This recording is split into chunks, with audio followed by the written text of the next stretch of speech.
स्वागत है दोस्तों, आप सभी का अतुल दुबे क्लासेस में। आज इसमें हम जानेंगे इंडिया और अमेरिका कैसे कौन से समझौते हुए जिससे चीन और पाकिस्तान डर गए हैं।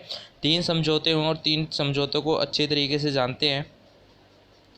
सबसे पहले आता है हमारा logistic exchange of memorandum of agreement. इसे शॉर्ट फॉर्म में कहते हैं लेमुआ समझौता, जो कि 2016 में हुआ था। चलिए इस समझौते के बारे में जानते हैं। इस समझौते के तहत क्या होगा साथियों कि इस समझौते के तहत भारतीय सेना अमेरिका के नेवल बेस का इस्तेमाल कर सकती है तथा अमेरिका भारतीय सेना का नेवल बेस का इस्तेमाल कर सकता है। इसको मैं आपको मैप के जरिए समझाता हूँ। इस मैप के जरिए आपको अच्छे से समझ में आ जाएगा क्या है। देखिए, जो ये है हमारा, ये यूनाइटेड स्टेट ऑफ अमेरिका और ये हमारा इंडिया है।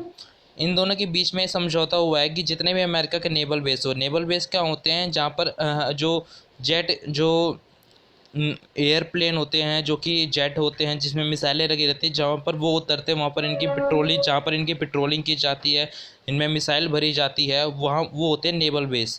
तो अमेरिका के नेवल बेस पूरे देश में हर जगह फैले हुए हैं, जैसे जापान में फैले हुए हैं, पाकिस्तान में फैले हुए हैं, जैसे ऑस्ट्रेलिया में भी 1-2 हैं, और यहाँ अमेरिका के पास खुद के नेवल बेस है।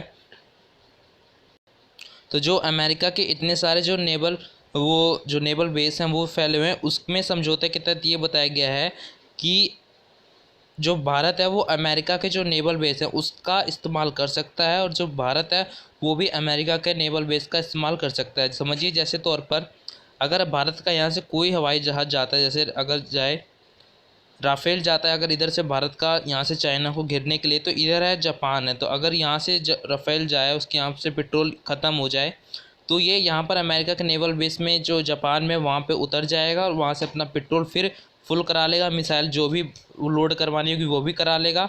इसमें ये नहीं करना पड़ेगा कि कॉल एक दूसरे करना पड़ेगा, बस सेना प्रमुख ने कह दिया तो वहाँ पर वो उतर जाएगा, और इसके उतरने के बाद फिर पेट्रोलिंग करने के बाद फिर वो यहाँ पर आ जाएगा। अगर कोई भारत का राफेल यहाँ भी चाहता है, जैसे पाकिस्तान जाए, तो अगर पाकिस्तान में भी अगर उसका जाए पीओके में, जैसे अमेरिका का नेवल बेस है, तो वहाँ पर भी अगर कुछ पेट्रोल ख़त्म हो जाए, कुछ मिसाइलें की टेक्निकल प्रॉब्लम आ जाती है कभी कभार जेट में हैं, तो यहाँ से वो अपनी टेक्निकल प्रॉब्लम ठीक करेगा और फिर यहाँ से दोबारा चला जाएगा। मतलब उसे ये नहीं रहना पड़ेगा कि तुम कहीं नहीं उतर पा रहे, तो ये क्रैश हो जाते कभी कभार, उनको मिलते नहीं है जगह उतरने की। तो ये होगा कि जो जितने भी अमेरिका के जो आसपास, ज़्यादातर अमेरिका के नेवल बेसेस यहीं पर हैं, तो जितने भी अमेरिका के नेवल बेस है उसका भारत इस्तेमाल कर सकता है। वहाँ भारत अपने हवाई जहाज़ों, जितने भी जेट विमान हैं, उन सब की लैंडिंग करा सकता है। और अमेरिका भी भारत में जितने भी उसके जो विमान हैं, अगर वो भारत के साथ लड़ने के लिए आते हैं, तो यहाँ पर भारत में वो लैंडिंग कर सकते हैं। आपको समझ में आ गया, मतलब दोनों एक दूसरे के नेवल बेस का इस्तेमाल कर सकते हैं, इसमें बस यही है। अगला हमारा है communication compatibility and security agreement, जिसे हम कहते हैं कोम-कासा समझौता। ये 2018 में हुआ है। इसके बारे में जानते हैं। इस समझौते के तहत इसमें जो इधर सेना आएगी, इधर सेना की जगह इधर आएगा सेना। सेना की बात को नहीं पकड़ा जा सकता है। आप इस फोटो के जरिए समझिए, जैसे यहाँ पर 3, जैसे अभी मैंने हेलीकॉप्टर दिखाए हैं आपको, ये तीनों हेलीकॉप्टर एक दूसरे से, जहाँ इसके जो पायलट एक दूसरे से बात कर रहे हैं कि अटैक कब करना है, तो क्या होती है कि हम जैसे ये दोनों बात कर रहे थे, तो इनके बीच में मतलब एक हैकिंग के जरिए इनकी जो बात है वो पकड़ी जा सकती है। लेकिन अब ये नहीं होगा। इस समझौते के तहत क्या होगा, जैसे इन्होंने बात करी तो इनके जो जो हेलीकॉप्टर है उनकी स्क्रीन पर एक लैंग्वेज लिखी आएगी, वो लैंग्वेज किसी और को समझ नहीं आएगी, बस जहाँ पर ये जो टेक्निकल लगाया जाएगा इस हेलीकॉप्टर में वही समझ पाएगा। मतलब इसमें ये होगा, ख़ास तौर पर देखा जाए कि इसमें जैसे बात करते हैं, जैसे इसने इस हवाई जहाज़ को कह दिया अटैक, तो अगर जैसे चाइना, तो वो समझ जाएगा अटैक, तो वो अपने हवाई जहाज़ तुरंत खड़ी कर देगा यहाँ पर। लेकिन इसमें क्या होगा कि जो ये अटैक कहेगा वो अटैक इसमें बोला नहीं जाएगा, वो अटैक वो किस भाषा में बोलेगा, 2+3+, मतलब ऐसे कोडिंग लैंग्वेज में बोला जाएगा, ऐसे बोला जाएगा। तो यहाँ उनकी स्क्रीन पर लिखा आ जाएगा इसका मतलब क्या है, अटैक, तो ये अटैक कर देंगे। तो इसका मतलब वो लोग समझ नहीं पाएंगे इसका मतलब क्या है, तो इसलिए वो अटैक कर देगा। तो ये मतलब ये कोडिंग लैंग्वेज में बात होगी, और जो बात होगी वो कोई और देश समझ नहीं पाएगा। समझौते में मुख्य तौर पर यही बातें कही गई हैं।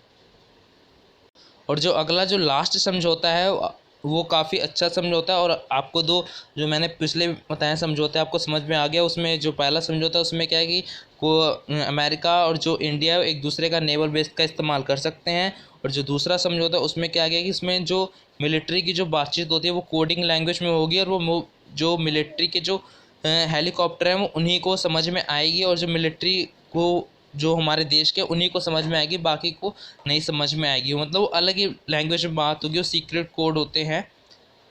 अगला है हमारा basic exchange and corporation arrangement geo spatial corporation, इसे कहते हैं बेका, BECA बेका।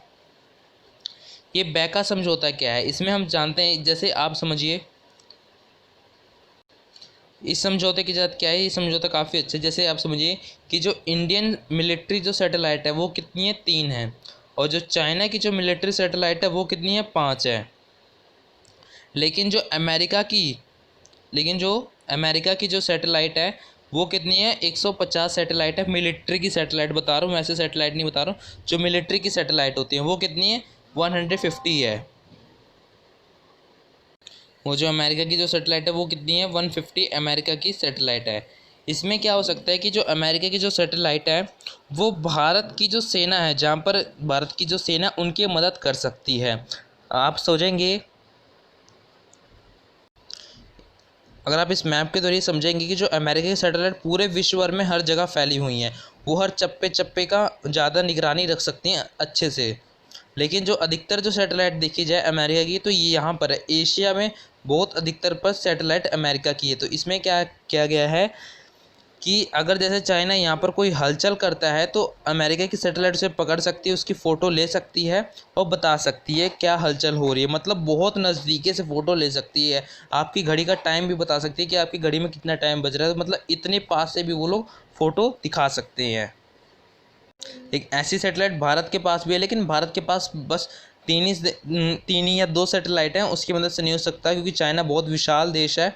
तो उसके लिए हमें अमेरिका की हेल्प लेनी पड़ेगी। इसमें अमेरिका की जो मिलिट्री सैटेलाइट होंगी, कौन सी, जो मिलिट्री सैटेलाइट होंगी वो चाइना की चप्पे चप्पे की निगरानी रखेंगी और हमें वो देंगी। अगर चाइना कुछ भी हमारे जो सीमा के आसपास जैसे कुछ हलचल करता है तो तुरंत जाके उसे इस प्रकार से तोड़ा जा सकता है। मतलब खबर मिल गई कि यहाँ पर चाइना कुछ कर रहा है तो चाइना को बिन बताए वहाँ पर सीधा बम फेंका जा सकता है, उसको चाइना को भी नहीं पता चल जाएगा कि यहाँ पर क्या हो रहा है। तो ये है 3 समझौते जो भारत के लिए बहुत अहम समझौते हैं।